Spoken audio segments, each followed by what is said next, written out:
Hello everyone, কেমন আছো তোমরা সবাই? মধুরিমাস ডেলি লাইফস্টাইল অ্যান্ড ভ্লগে সবাইকে জানাই অনেক অনেক স্বাগত।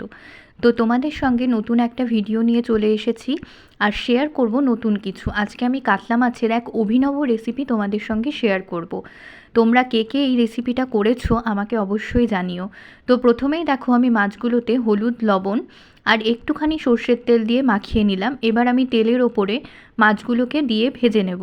রোজ রোজ একই পদ্ধতিতে একই রকমভাবে কোনো রান্নাই বেশি দিন খেতে ভালো লাগে না, তাই মাঝে মাঝে একটু নতুনত্ব রান্নার মধ্যেও আনা উচিত, যাতে সেই রান্নাটা খেতে তোমাদের ভালো লাগে।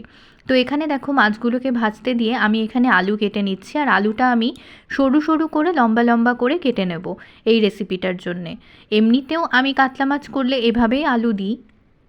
তো আমাদের কি হয়, বেশিরভাগ দিনই আলু ঝিঙে দিয়ে বা মশলা দিয়ে কাতলা মাছটা রান্না করা হয়। কাতলা মাছের কালিয়া বা একদমই মানে পাতলা পাতলা করে ঝোল এগুলোই করা হয়। তো আজকে ভাবলাম যে একটু নতুন কিছু ট্রাই করা যাক। এবার দেখো আমি ওই তেলের মধ্যে আলুগুলোকেও ভেজে নেব লাল করে। আর এদিকে আমি নিয়ে নিয়েছি দুটো টমেটো। টমেটো এই রেসিপিটাতে একটু বেশিই লাগবে, আর তোমরা চাইলে দুটোর বেশিও টমেটো দিতে পারো। আর এখানে দেখো আমার আলুগুলো ভাজা হয়ে গিয়েছে। এবার আমি কড়াইয়ে দিয়ে দিচ্ছি একটু সর্ষের তেল। আমি রান্নায় একটু কম তেলই ইউজ করি, তো তোমরা চাইলে তোমাদের ইচ্ছে মতন তেলটা দিতে পারো। তো এখানে তেলের ওপরে আমি প্রথমে দিয়ে দিলাম শুকনো লঙ্কা দুটো আর 3টে কাঁচা লঙ্কা আর একটু সর্ষে ফোড়ন। আর এর মধ্যে এবার আমি দিয়ে দেবো টমেটোগুলো। তো টমেটোগুলো বেশ ভালো করে ভেজে নিতে হবে, যাতে টমেটোর কাঁচা গন্ধটা না থাকে রান্নায়।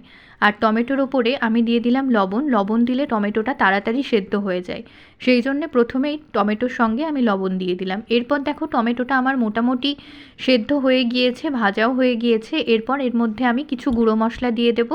এখানে কোনো রকম বাটা মশলা লাগবে না, কিছু গুঁড়ো মশলা লাগবে। এগুলো তোমরা দিতেও পারো, যেমন জিরে বাটাটা, জিরের গুঁড়োটা, এটা তোমরা দিতেও পারো, নাও দিতে পারো। আর এখানে আমি কি কি মশলা নিয়ে নিলাম, এখানে আমি নিলাম লবণ, হলুদ, জিরের গুঁড়ো আর লঙ্কার গুঁড়ো, এই 4টে মশলা। তো এটা দিয়ে আমি ভালো করে কষিয়ে নেব। আর এখানে আমি দিয়ে দেবো কিছুটা পরিমাণ জল। আর এরপর আমি ভালো করে এটাকে কষিয়ে নেব।